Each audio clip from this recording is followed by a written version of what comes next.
You are tuned in to a fireside chat with Zany Mystic. Join us now on another exciting metaphysical journey. Relax, tune in, drop out, and take a seat by the fire as we explore new realms and possibilities. This is Magenta Pixie. You can find me at magentapixie.weebly.com. But now, here is Zany Mystic and guest. Enjoy the show. Greetings, and welcome to a fireside chat with Zany Mystic. I'm your host, Lance White. Today, my guest is Jon Waldrup. With a gift for sensing and communicating emotions, Jon has realized alignment in his practice as a counseling astrologer. The greatest expression of his gifts is to serve the earth by helping his clients remember why they came into the earth journey at this time. Jon's metapoetic astrology gives voice to the struggle and glory of our evolution into frequency artists creating the future of human life in the earth plane. You can read Jon's articles and find out more or schedule a reading at www.senseofvisionastrology.com. So now, let's welcome Jon to the show. Hi, Jon. How are you? I'm great, Lance. Thank you for having me. Well, thank you, and also thank you for doing a reading for me, an astrological reading this week, which absolutely blew me away. So I am personal witness that your work is utterly amazing. Oh, thank you. It's quite a blessing to get to meet with you in such a deep space through the lens of the chart. Yes, absolutely, and interesting too that you intuited so much about me, that was happening at this moment. So it was perfect timing for me. Yeah, you've been called to get some things done these days, haven't you? Oh yes, it's almost like. I've been, the DNA switch got turned on, and I've been called into public service or something. Yeah, that's a good, this Neptune on the North Node that happened a while back, that's called, the DNA switched on. That would be a good way to say that, is that the DNA has been switched on indeed. Like you're a gong that's been gong. You're vibrating now in your higher frequency, hey? Yeah, we could call this the Gong Show then. I love it. Now, maybe we can find out while we're on this journey here, what is happening on the planet in general in terms of the astrology that we're all experiencing.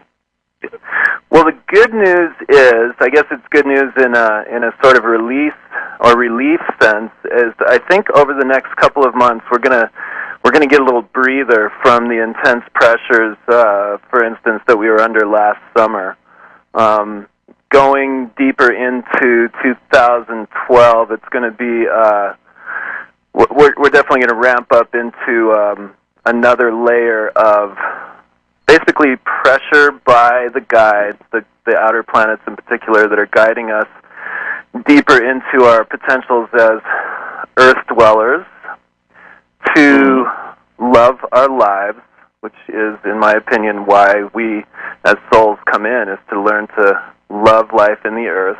And the outer planets essentially act as shamans, and they can act in sort of a harmonious way, or they can act in a, shall we say, cacophonous way. And going into next summer in particular, we're going to have a great deal of pressure to come into alignment with who we really are, and to change the way that we have been living on this planet at this, in the last 100 years in particular, but going back for quite some time.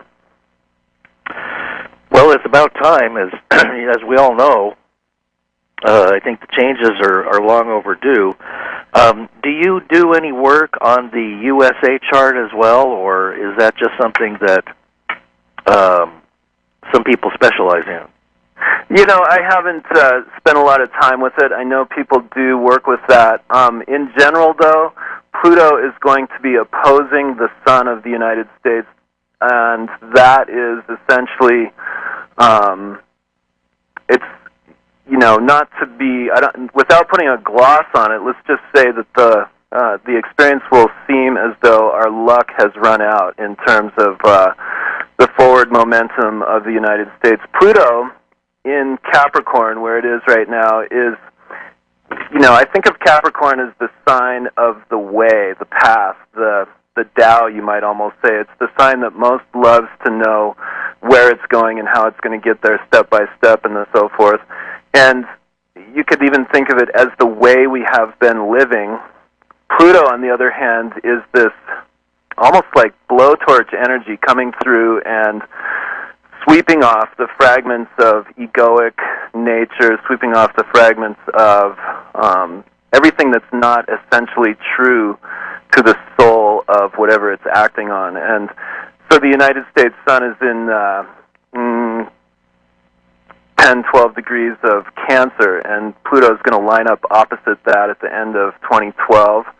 And that will be an experience where the best efforts and intentions of this economic and political body known as the U.S. of A. will most likely run into some very intense oppositional factors, some very intense countering, thwarting of whatever the general aims are towards an election year. It's going to be very interesting, and I sense that just with that alone, without bringing in Uranus in Aries or Neptune in Pisces, you have the makings of a great deal of change in our country. But with the other two outer planets, Aries is really this sign that's so misunderstood, because the reason Aries people seem to always be moving forwards to the next thing, what's right in front of me, is because they don't want to be slowed down to be asked to take a look at what's really inside of them. And so Uranus is this planet coming along, and it's like showing us what's inside. Uranus could be called the planet that teaches us who we really are. And Uranus is in Aries right now, teaching us that who we really are is this multitude, this vast multitude of past and future lives that is present in each of us at all times. Seers and intuitives are tuning in more and more strongly to those energies, and they're just being brought to the surface. So you take that energy and you put it in a square aspect to Pluto and Capricorn, which is what's going to happen next summer. You've got all of this tension to become who we essentially are, to come truly into relationship with all of our multiple layers of selfhood, and then also change the way we've been living. And this is going to be acting very strongly on the chart of the United States. Wow. Yeah. It's big stuff. Yes, it is. Well, these are times that we know there will be big changes because, or that there should be big changes because so many cycles are coming to a close. The most prominent ones ending sometime in the window of 2012. Have you also done much research or investigated into the astrology at the time of December 2012? Yeah, I have been looking at that. And there's some really remarkable things happening at that time. But I think, in my opinion, that's sort of going to be the midpoint of a shifting energy that could happen, could begin well before that, and could be wrapping up well after that. In other words, I don't expect there to be a sudden change from one day to the next. You know what I mean? Right. And going into the last, I looked at the chart for 12/21/2012, which is, of course, the day that many people are saying is so significant in this shift. And interestingly enough, the way that I work with the moon and the moon phases on that day, a significant energy for the chart of that day, the way that I read the charts, says that we are going to be a crowd of people sensing a sudden shift in group karma. That's actually the Pleiadian symbol for the moon's position on that day. A crowd of people sensing a sudden shift in group karma. And that's a really interesting thing, that out of all of the degrees in the whole zodiac, 360 degrees in the whole zodiac, that would be the one guiding us through that particular day. There are many coincidences or synergies or alignments in so many of these timing methods that we're looking at. And my personal feeling is that what we're being called to do, Lance, is to change within ourselves into more loving, community-centered human beings with a living relationship with the earth, which is some part of what's been missing for the last couple hundred years in particular, as we shifted away from agrarian lifestyles and shifted into urban, electrical lifestyles, we sort of lost our sense of rhythm and community with the earth. And in my opinion, that's a big piece of what needs to be restored, and which I believe the outer planets in particular are acting on us to remember that we are part of a community called humanity, and that humanity itself is in community with the earth. Yes. Well, according to Carl Kalman, on October 28th of this year, 2011, we graduated, so to speak, from the top or the ninth wave of the pyramid. And so, technically speaking, according to that time frame, we've already hit the end of the Mayan calendar. But here we are in 2011, continuing on, and 2012 is yet another date in the Gregorian calendar, and so on and so forth. So, but technically, that would indicate that we had moved into a co-creation or a collective consciousness of our interconnected awareness. Yeah, it's interesting. I was on the phone with Mahalo yesterday, and she, in her writing, had identified November 9th as the date that she thought that it happened. My writings, I have indicated that I thought it was November 9th as well.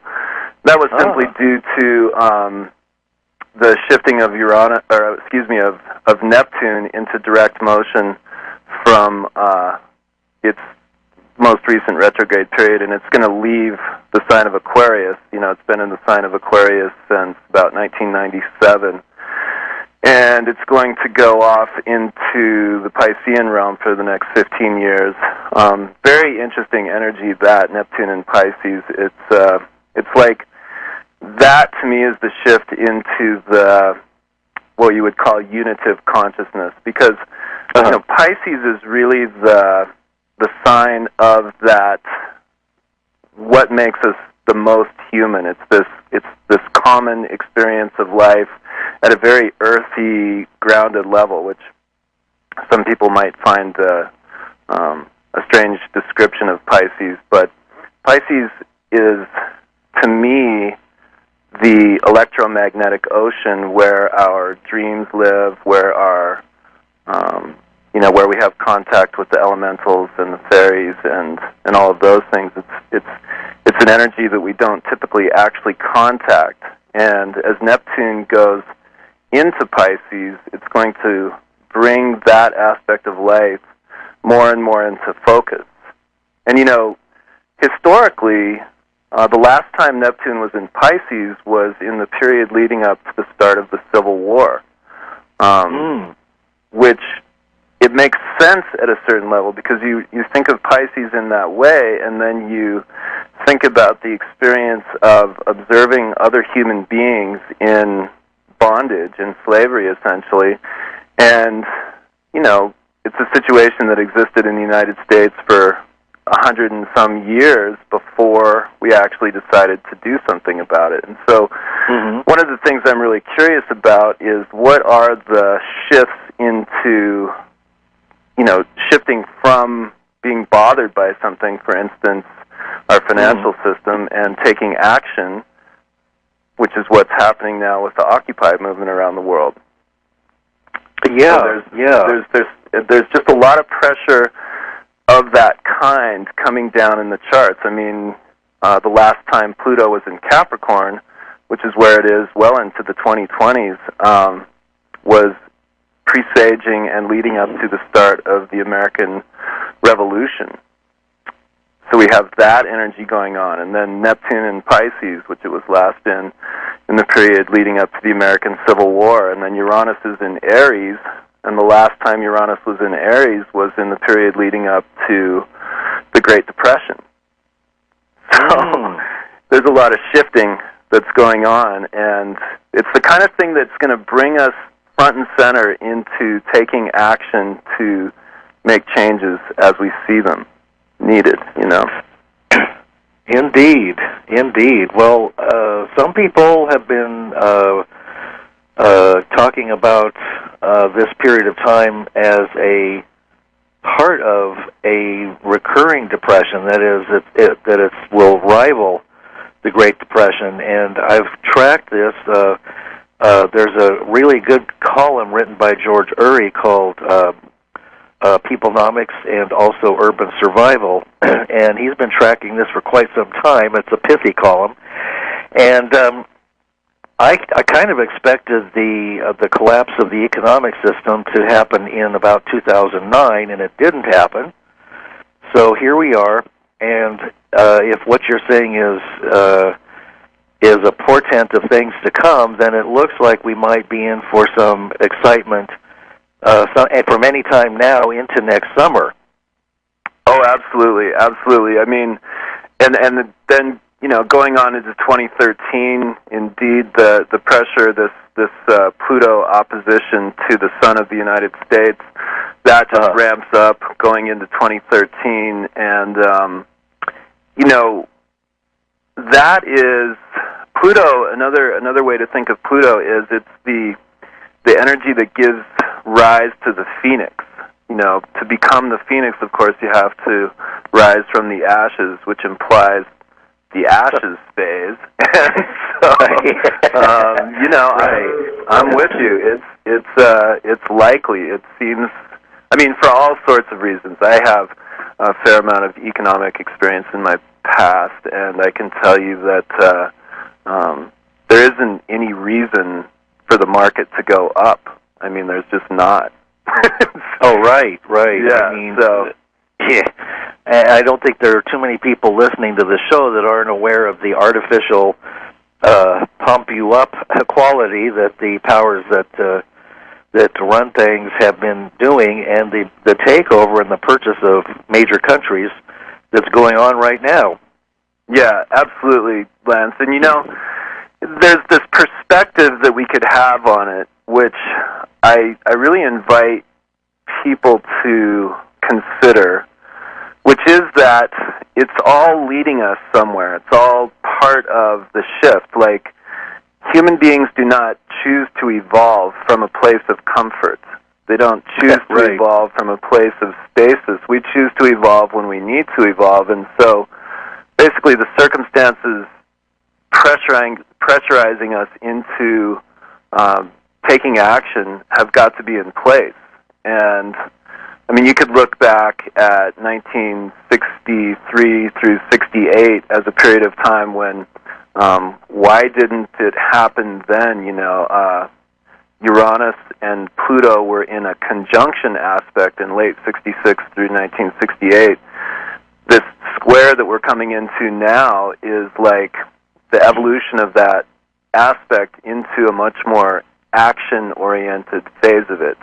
The ideas that were brought into being at that time, the movements that were started at that time, you know, as the tension lightened up into the 70s and early 80s, all these people who had these wild idealist tendencies, wanting to live in community and in harmony with the earth and without war and all of those wonderful 60s ideas, I mean, they all kind of became yuppies, and we lost track of that movement. But now that this square is coming into play, that's a significant action taking place to say, no, those ideas were valid, and now we're going to act on them. This is what's going to happen next. So some people look upon the period of the 60s that you were just talking about and the period that we are entering into or in now as kind of like bookends, which started then, and then this is the kind of the culmination of that energy. Is that a good way to describe it, like a bookend, so to speak? Well, yeah, absolutely. I mean, I want to bring up the energy of Alpha Omega, or Chiron, as a lot of people call it, because that, interestingly enough, has a 50-year-long orbit. So the last time it was in Pisces was 50 years ago. At that time, 50 years ago, the civil rights movement started. A lot of these feelings of being in unity and desiring harmony and so forth, I think, could be attributed to Alpha Omega in Pisces at that time. Alpha Omega is essentially, I call it the planet that helps us to remember what we have always been looking forward to. If you can imagine a human being, somewhere deep inside you, you have this sense of a better world. You have a sense of what's possible for humanity. You have an innate knowing that it doesn't need to be so shallow and superficial and artificial, you know? We know deep down inside that we can do better than this, basically, and Alpha Omega is that planet which helps us remember that. So all of us who were born in the 60s are experiencing our Alpha Omega returns. It's coming back around through Pisces, and it's triggering that remembrance in so many people from that generation. And at the same time, just being in Pisces, it's helping us to be united at that deep subconscious level that I was talking about earlier. And the thing that's significant about this passage is that it will be joined by Neptune in Pisces. And Neptune in Pisces, again, is the energy that, in my opinion, started the Civil War. It's where we find ourselves so connected to each other at the basic level that we can't stand to see injustice done. I mean, Neptune in Pisces will not let the Palestinian situation stand as it is. It will not let the economic inequality existent in our world stand. It's going to bring forth a unified field of human experience through basically pulling away at all of the structures that are separating us from that. It's a very exciting time, in my opinion. I mean, if you think about it from a soul level, this is heavy duty. We have the good tickets. Like my soul and your soul, they wanted to be here for this radical change. I think that that's really what souls love above all else, is radical change, transformation, and growth. And we are souls. I mean, I'm here to tell you that back in the time between lives, we were like, hey, give me some more of that Pluto and Capricorn. Because, I want some more of that Uranus and Aries. Let's get some of that. Let's get some of these big changes lined up. And we'll come in and we'll struggle back and forth, and there will be conflict which tries to derail our true sense of what is possible. And in the midst of it all, we will suddenly come forth with a story that is ours about how we saved the earth from the brink. And that's what we really want, is we want to own this story of surviving the end of oil, of surviving the end of America, perhaps, of, so many of these giant institutions that are going to fall apart here. We want to do it with a climax and a crescendo and a crisis, and to make it exciting. And that's exactly what's happening. Sounds good to me. Yeah, so that's some mundane astrology for you. Wow.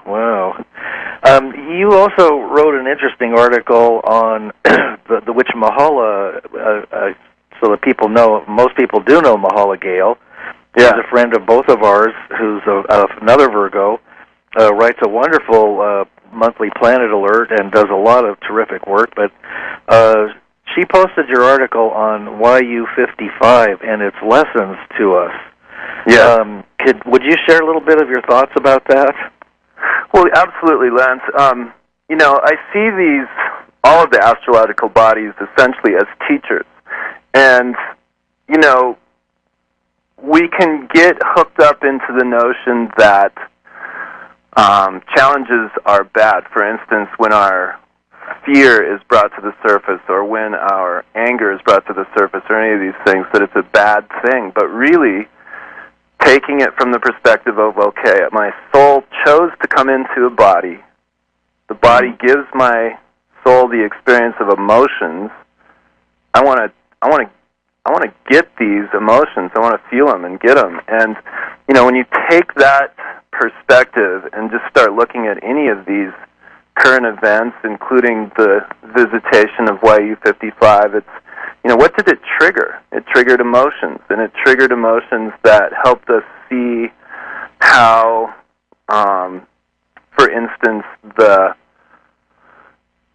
it's an opportunity to break free of the controlling fears, which essentially the powers that be, the entrenched elite, would like us to be afraid. I mean, the most revolutionary and outrageous thing you can do right now is be happy and not be afraid, and look forward to this change and be willing to accept whatever's coming next.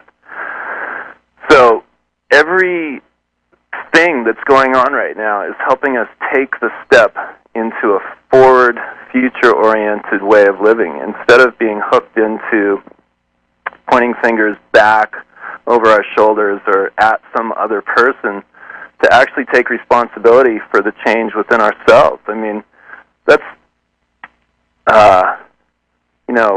there's a lot of pieces to that, Lance. I mean, basically, that's one of the problems I have with putting definite dates on a lot of these transformational, energies that we're tuned into. It's because people can have a tendency to say, well, I'll just wait until December 21st of 2012 and I won't need to do the change within myself. You know what I mean? It doesn't work like that. And so basically that's January 1st of 2013 will come around, and March 1st of 2013, and then June of 2013 will come around, and we'll be going, wow, I still have work to do. I still have to, make change. And that's going to be a really interesting thing. So, in other words, all of these things, YU55 included, have been helping us become more and more present within just really who we are at the moment. Yeah, absolutely, and I can't reiterate enough what you said about the ultimate act of rebellion is to be happy, and to not live in fear. That really is a vibration that is higher, and the negative elements that are attempting to lower the whole planet to a lower common denominator can't survive if we all are living in our own empowerment and taking responsibility for ourselves and are happy and not afraid, because this whole paradigm that has been going on too long, which some people refer to as the patriarchy, depends upon fear. And it's not a legitimate fear, it's false fear, fed by false flag events and numerous other things that are designed to scare the bejesus out of us.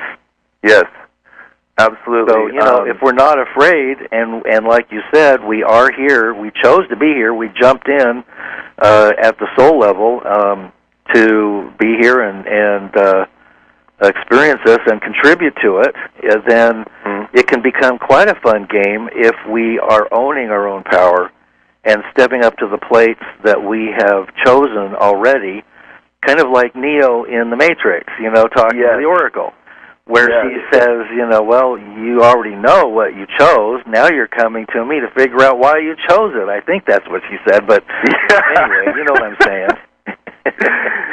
That's just it, yeah. And, there's so much juicy stuff just in this little last couple of moments in this conversation. I mean, just to bring up the word vibration, really, what we're learning to do is to be creative with our vibration. That's this frequency artist phrase that I've come up with recently and I'm using a lot. It's, what is Abraham teaching us? It's that we get what we ask for, and the way we feel is what we're asking for.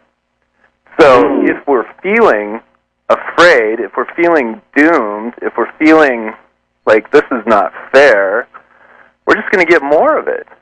Right. If you want to shift into a positive future, you shift the way you feel. What you're emanating into the universe is what you get. Yeah. And see, we used to know this as a species. We were gifted with this awareness, especially back in the Atlantean times, and it was in our seeking to have more, seeking to be even more, basically to live without dying, essentially, is what we have. That's always been our sin, is to negate the beauty of death, if you want to use the word sin. Big word there. And, as we go forward into this time, it's like, I want to vibrate a frequency which is allowing of all cycles, which is allowing of the cycles within me and allowing of the cycles within you, that recognizes that who you really are at any given moment could be 1,000 different particles of yourself that have existed in time forever and will always exist, And that's what this is really about to me. It's like coming into contact with enough conflict. That's what the outer planets are doing, is they're just raising it up so that we can shift it into creative, unified consciousness. Wow. Very eloquently stated. I'm glad you think so. It reminds me of the movie and the research that was done that is called 100th Monkey Theory. Yes. And I know that people are familiar with that, so I don't have to explain it. But, that's basically it, that we are creating or having a co-creation of this tension, this building tension, and at some point there has to be resolution. Yeah. Yeah. Yeah, the 100th Monkey Effect is really, it's dear to my heart, of course. It's like, what a great motivation and impetus just to do the work. What if you, any one of us, we don't know who it's going to be, gets to the 100th monkey and it shifts? What if you're the one who, it's like the little pebble that hits the slope and the avalanche starts. Any one of us could be that person. Yes. Yes, and I've thought that all my life. I've had that feeling, and I even had a visual on it where at some point everything will cycle around, in eternity and in an infinite time space.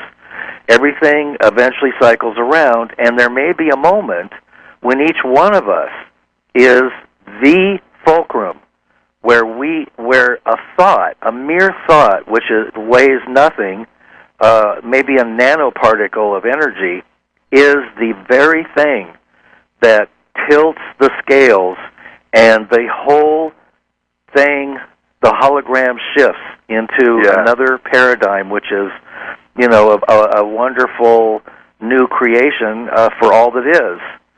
So I do see that as a possibility. Yeah, I really appreciate the way you put that. It's coming to that, in the midst of these wildly collective forces, these massive forces for change at such a broad scale.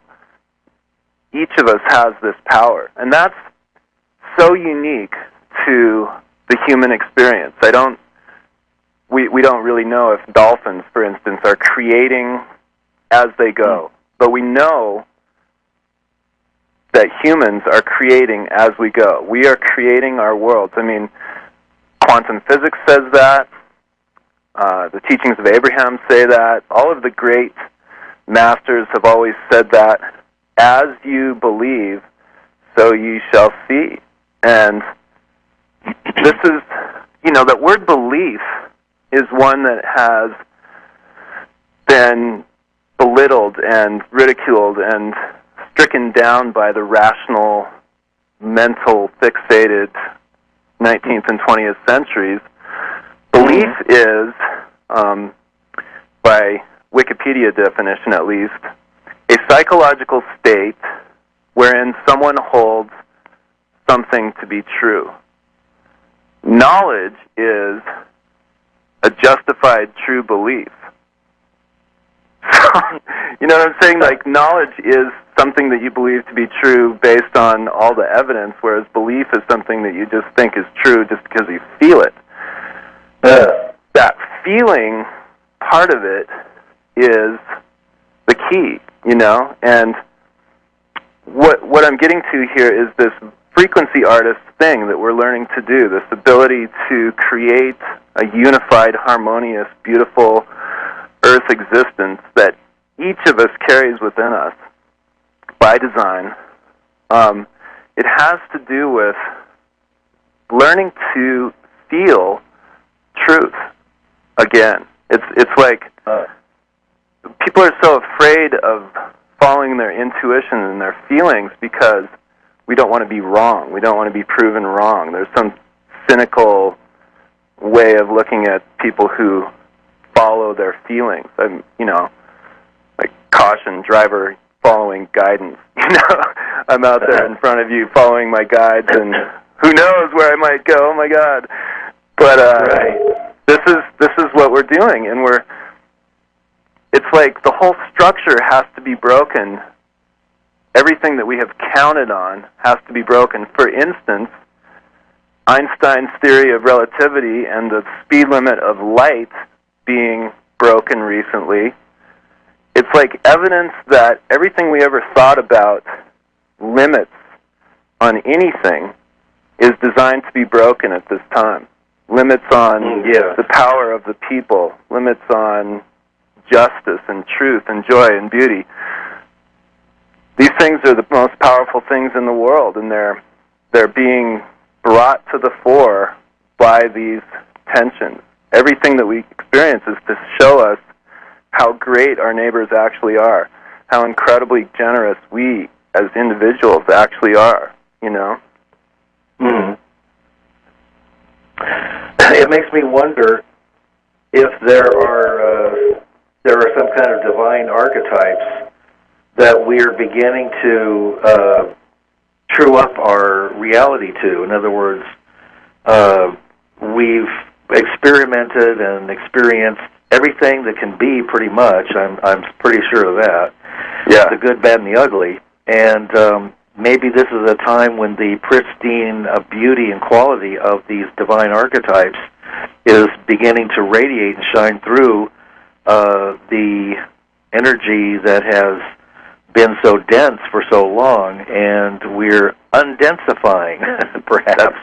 That's really it, Lance. That's a great way to put it. Pluto in Capricorn is undensifying everything about how we thought we should live. I mean, Capricorn has a lot to say about the word should this, should that, should be like this. And Pluto is taking away all of those things to let us be what we truly are, which is beings of energy. Yeah. Yeah, I look forward to a time when there's no more deception and lies, manipulation, and false teachings going on. There's so many secrets that have been kept. In fact, there are so many secrets, I can make this statement fairly easily, being kept from us, which we actually have financed ourselves, that there's an entire civilization that is a breakaway civilization, which is referred to as Civilization 1. We, the bulk of humanity, is still kind of toddling around like babies in dirty diapers in Civilization 0. And there's a whole breakaway civilization that has advanced technology and, the ability to do a lot of things that we hear about in the Internet shows. And I do believe that that's true. So that has to be trued up and resolved in some way, and the truth has to come out. Is there anything that indicates that the truth will start to be revealed through all this deception that's been going on for so long? Yeah, I mean, through the process of the polarity just getting more and more stark,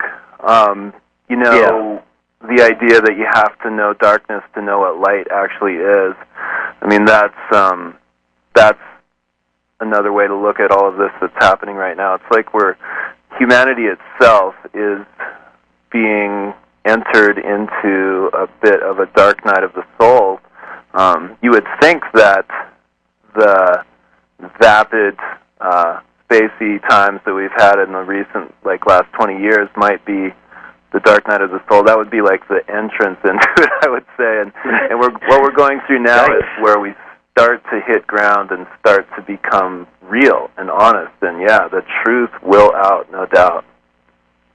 Yes, and it seems that a large part of this has to do with our being shaken from the tree of materialism. Yeah. That we've had our day in acquiring things and stuff and titles and prestige and fame and fortune, and that just doesn't seem to, it's not satisfying for anybody that's in it. And when I look at some of these people that are still playing that game, I just get the sense that they're going through the motions, that even the people who have all this stuff are just completely fed up with it and just ready to walk away from life entirely. And they have what hundreds of thousands and millions of people seem to be clamoring for, this and that and the other thing. So it truly does seem to be a shift from outer-oriented pursuits to inner-oriented and to the spirit and the metaphysics and the invisible realms. Yeah, what feels good. What actually feels good is not... in the long run, over the term of a lifetime, it turns out not to have anything to do with what sunglasses you have and what car you drive. It has everything to do with how well you have loved your neighbors and your lovers, and what you have given to people who are in need, your generosity, your charity. I mean, very old-fashioned notions. It's interesting, isn't it, that this is in some way the cutting edge of the evolution forward is back towards certain notions of neighborliness and all of that. I mean, what would community Jesus do? Yeah, Jesus would use his turn signal. Jesus would put his shopping cart away. There's just little things like that we can do. Yeah. And and to be the one that smiles first, so that the universe and others who, maybe aren't on the same page, aren't having a good day, just that little smile can change the whole balance or equation for, sending ripples of human kindness out into the world and some compassion, which seems to be sorely needed since it's been sucked out of humanity so rapidly by corporations and politicians and greedy bankers. Yeah, that's the frequency artist in action right there. When you're the one who is able to create the beautiful smile that makes the other person smile, and then, it ripples so far, and oh man, it's just such a subtle shift. It's such a subtle shift, and in so many ways, I think that each of us, what I see the purpose of the 100th monkey effect at this time is that enough of us realize that soon enough that there is no bloody revolution, there is no dramatic war as part of this shift. There is no doubt that our resource use is going to change. And yes, typically the people with the most resources fight the hardest to keep them and so forth. And what I really, really, really hope is going to happen out of all of this is that we are able to pray into a space where the people who would typically fight for, dominance of the most will share in order to prevent bloodshed and warfare and mass die-offs and all of the things that could possibly come out of this shift. I mean, we have the ability to create the world as more and more of us shine our heart energy out, as more and more of us take on the role of the frequency artist. We have the ability to create the most beautiful world ever known in the history of mankind. That's what our souls are here to do. It's not going to be the little civilization that couldn't. It's going to be the little civilization that did, Yeah, I love that. That's very beautiful. Yeah, we can do this. And we can, and in the same way, with our heart energy, can heal the water. We can heal the air. This is the power of human beings is that great. And we just, for some reason, want to know what it's like to almost blow it. And yes, I mean, yeah, I can hear you on that one. It does seem that we're allowing ourselves or creating the experience of being pushed beyond the wall. I mean, it's almost as if we're being ground into the wall itself before we rise up and wake up and snap out of it as a collective. Yeah, it has something to do with desiring to own the shift. To make it feel like when we tell the story 3 generations down the line, we look back to the early 21st century when it almost ended, and all of the and it's like those will be the fireside stories that keep the kids in line. Then yeah, don't live outside of your heart. Don't make sure you remember to live in your heart, son, because look what almost happened back in the day. There you go.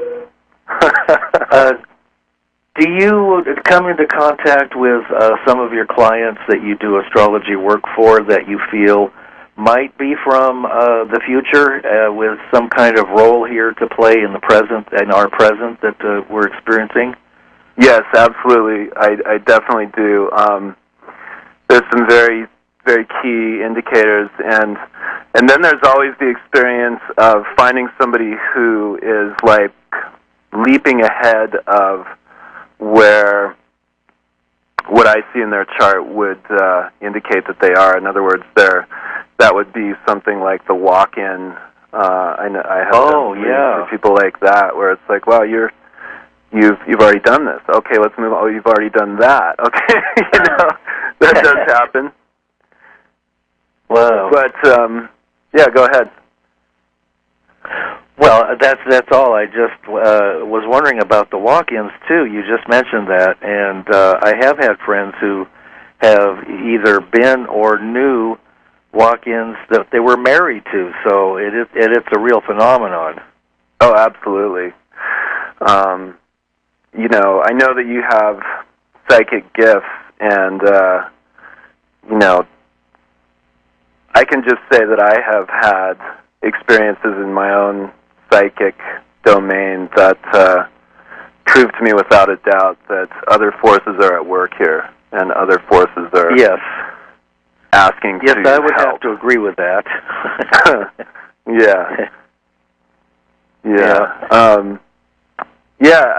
I want to bring up, well, I don't know how much time we have, but basically December 24th of this year is a date that I would like to put forth as being a really a vibrational opening with a lot of potential for shift to really go forward for a long time. And that's because it's a new moon, and new moons are always vibrational openings. Every month you get into this rhythm of the moon, you find that you can really get a lot of work done with the intentions that you cast on the new moon.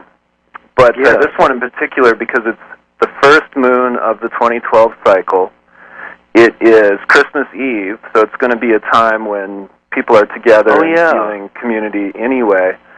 And then, significantly to this one, the very next day, Jupiter goes direct, and we have no retrograde planets for the first 30 days of the 2012 moon cycle. So it's like whatever energies we set forth on that day will go forward. They'll go out into the universe and have a great deal of impact. And in particular, I'm cognizant of the symbol for the degree that this new moon happens in. You know, I work with John Sandbach's Pleiadian symbols and other symbol sets. There's sort of like a tarot card for each of the 360 degrees of the zodiac. And this particular new moon is happening in the 3rd degree of Capricorn. And the symbol for that, the Pleiadian symbol for that, is a man drinks in the essence of a forgotten dream. A man drinks in the essence of a forgotten dream. And what I get from that is this is an opportunity to remember what we have always known, to remember what we're looking forward to as the ultimate power of humanity to create a beautiful and positive, harmonious world. I think it's the dream that we're going to be remembering is our ability to create the world that we live in, and to do so positively and with joyous heart energy. And so I'm putting out to everybody who will listen, and of course with your radio show I have the opportunity to tell a lot of people at once, December 24th, 2012 at approximately 10 in the morning Pacific time is a time when whatever you pray for or vibrate out into the universe will go far towards changing the world in that positive direction that we want to. Wonderful. Well, that is, I just wrote all that down on my notes, because I do take notes when my guests are sharing their experience. And that is a wonderful thing to share with us all. Thank you. Do you have any more, we have a few more minutes left. Do you have any more of these wonderful experiences to share with us before we end the show? Well, I just want to say that part of, in my opinion, getting into that co-creational heart space has to do with coming into an allowance for your own experience. It's like when we have experiences in our lives that we, society or our parents or our employers or whatever find to be outside of the box and unacceptable, Typically when we're going through big changes like so many people are right now, we can try to negate our feelings. We can try to shut them down. And that just prevents them from flowing through and getting out, it's like we need to get finished with certain things. Some energies, some karmic cycles and things, it's actually like we need to wear them out, to reach a point where we're consciously running the loop that we know is no longer serving us just one last time, just like, no, I'll smoke one more pack of cigarettes and then I'm going to quit, but having more to do with ingrained behavioral loops and so forth. And basically I just feel like the power of astrology is to help understand the cycles of life, to see these rhythms of emotion within your own experience. I mean, I think that we found some really interesting and beautiful rhythms in your own reading, you know? Oh, yes, there's no doubt about that. Which that was absolutely amazing what you brought forth and revealed to me in our reading together. Well, thank you. It's just such an honor, and you know, that ability to look into the rhythm. You know, what is the turning point opportunity here in a person's given life? So much of it just has to do with when you realize that your birth chart and other charts related to your time of birth have the power to reveal so much about where you are.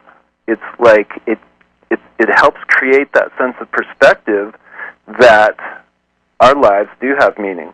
If something about the position of the planets at the time of my birth accurately depicts how I am in this lifetime, doesn't that say so much about the microcosm reflecting the macrocosm, and so much about a soul experience in this life, and so much about the teachers, the great natural archetypes and teachers that are out there?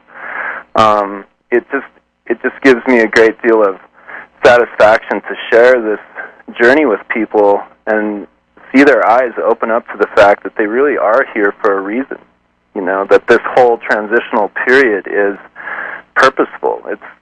There's more to it than just it's not an accident, you know? Mm-hmm. Well, as a friend of mine used to say, there are no accidents. I believe that too. I mean, except that we learn something faster than might otherwise be expected. Right, exactly. Well, it is kind of a paradox, so it seems that paradox seems to help with transcending the duality that we are transforming at the moment. Exactly. Yeah, this is... Well, John, we're just about out of time, and I'd like for you to have a minute or two to be able to share your website with us and where people can reach you and find your writings and contact you about also having a wonderful reading just as I did. Okay, Lance. It's www.senseofvision.astrology.com, SENSEOFVISION, astrology.com. And on my website you can find my recent writings, recent talks that I've given. And I want to point out, since we're coming into the holiday season, I do have gift certificates on there if you're interested in getting a reading for a friend or loved one. That's a really nice thing to do. And oh, yeah. That's a great idea. Yeah, so you can contact me through there. Yeah, what a wonderful gift to give instead of a piece of junk that will break down in a few weeks after the holidays. Yes, this is a lasting gift. That's a great one. Good idea. Cool. Thank you. Well, John, thank you for being on today, and I look forward to staying in touch with you and reading more of your writings, and you did a magnificent job on my chart, and so I wish you the best, and thanks again for being on the show. Thank you, Lance. It's been a pleasure. All right. Talk to you all soon. So much about me, you know, that was happening at this moment, so it was perfect timing for me. Yeah, you've been called to get some things done these days, haven't you? Oh yes, it's almost like I've been the DNA switch got turned on, and I've been called into public service or something. Yeah, that would be that's a good, you know, this Neptune on the North Node that happened a while back. That's called the DNA switched on. That would be a good way to say that, is that the DNA has been switched on indeed. Like you're a gong that's been gonged. You're vibrating now in your higher frequency, hey? Yeah, we could call this the Gong Show then. I love it. Now, maybe we can find out while we're on this journey here, what is happening on the planet in general in terms of the astrology that we're all experiencing. Well, the good news is, I guess it's good news in a sort of release or relief sense, is I think over the next couple of months we're gonna get a little breather from the intense pressures, for instance, that we were under last summer. Going deeper into 2012, it's going to be we're definitely going to ramp up into another layer of basically pressure by the guides, the outer planets in particular, that are guiding us deeper into our potentials as Earth dwellers, to love our lives, which is, in my opinion, why we as souls come in, is to learn fragments of egoic nature, sweeping off the fragments of everything that's not essentially true to the soul of whatever it's acting on. And so the United States sun is in 10, 12 degrees of Cancer, and Pluto's going to line up opposite that at the end of 2012. And that will be an experience where the best efforts and intentions of this economic and political body known as the U.S. of A. will most likely run into some very intense oppositional factors, some very intense countering, thwarting of whatever the general aims are towards an election year. It's going to be very interesting, and I sense that just with that alone, without bringing in Uranus in Aries or Neptune in Pisces, you have the makings of a great deal of change in our country. But with the other two outer planets, you know, Aries is really this sign that's so misunderstood, because the reason Aries people seem to always be moving forwards to the next thing, you know, what's right in front of me, is because they don't want to be slowed down to be asked to take a look at what's really inside of them. And so Uranus is this planet coming along, and it's like showing us what's inside. Uranus could be called the planet that teaches us who we really are. And Uranus is in Aries right now, teaching us that who we really are is this multitude, this vast multitude of past and future lives that is present in each of us at all times. You know, seers and intuitives are tuning in more and more strongly. You are tuned in to a fireside chat with Zany Mystic. Join us now on another exciting metaphysical journey. Relax, tune in, drop out, and take a seat by the fire as we explore new realms and possibilities. This is Magenta Pixie. You can find me at magentapixie.weebly.com. But now, here is Zany Mystic and guest. Enjoy the show. Greetings, and welcome to a Fireside Chat with Zany Mystic. I'm your host, Lance White. Today, my guest is Jon Waldrup. With a gift for sensing and communicating emotions, Jon has realized alignment in his practice as a counseling astrologer. The greatest expression of his gifts is to serve the earth by helping his clients remember why they came into the earth journey at this time.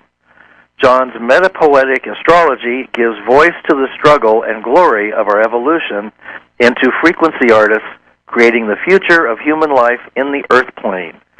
You can read Jon's articles and find out more or schedule a reading at www.senseofvisionastrology.com. So now, let's welcome Jon to the show. Hi, Jon. How are you? I'm great, Lance. Thank you for having me. Well, thank you, and also thank you for doing a reading for me, an astrological reading this week, which absolutely blew me away. So I am personal witness that your work is utterly amazing. Oh, thank you. It's quite a blessing to get to meet with you in such a deep space through the lens of the chart. Yes, absolutely, and interesting too that you intuited into love life in the earth, and the outer planets essentially act as shamans, and they can act in sort of harmonious way, or they can act in a, shall we say, cacophonous way. And going into next summer in particular, we're going to have a great deal of pressure to come into alignment with who we really are and to change the way that we have been living on this planet at this, in the last 100 years in particular, but going back for quite some time. Well, it's about time, as we all know. I think the changes are long overdue. Do you do any work on the USA chart as well, or is that just something that some people specialize in? I haven't spent a lot of time with it. I know people do work with that. In general, though, Pluto is going to be opposing the Sun of the United States, and that is essentially, it's, not to be, without putting a gloss on it, let's just say that the experience will seem as though our luck has run out in terms of the forward momentum of the United States. Pluto in Capricorn, where it is right now, is, I think of Capricorn as the sign of the way, the path, the Tao, you might almost say. It's the sign that most loves to know where it's going and how it's going to get there step by step and so forth. And you could even think of it as the way we have been living. Pluto, on the other hand, is this almost like blowtorch energy coming through and sweeping off the fracts of those energies, and they're just being brought to the surface. So you take that energy and you put it in a square aspect to Pluto and Capricorn, which is what's going to happen next summer. You've got all of this tension to become who we essentially are, to come truly into relationship with all of our multiple layers of selfhood, and then also change the way we've been living. And this is going to be acting very strongly on the chart of the United States. Wow. Yeah. It's big stuff. Yes, it is. Well, these are times that we know there will be big changes because, or that there should be big changes because so many cycles are coming to a close. The most prominent ones ending sometime in the window of 2012. Have you also done much research or investigated into the astrology at the time of December 2012? Yeah, I have been looking at that. And there's some really remarkable things happening at that time. But I think, in my opinion, that's sort of going to be the midpoint of a shifting energy that could happen, could begin well before that, and could be wrapping up well after that. In other words, I don't expect there to be a sudden change from one day to the next. You know what I mean? Right. And going into the last, I looked at the chart for 12/21/2012, which is, of course, the day that many people are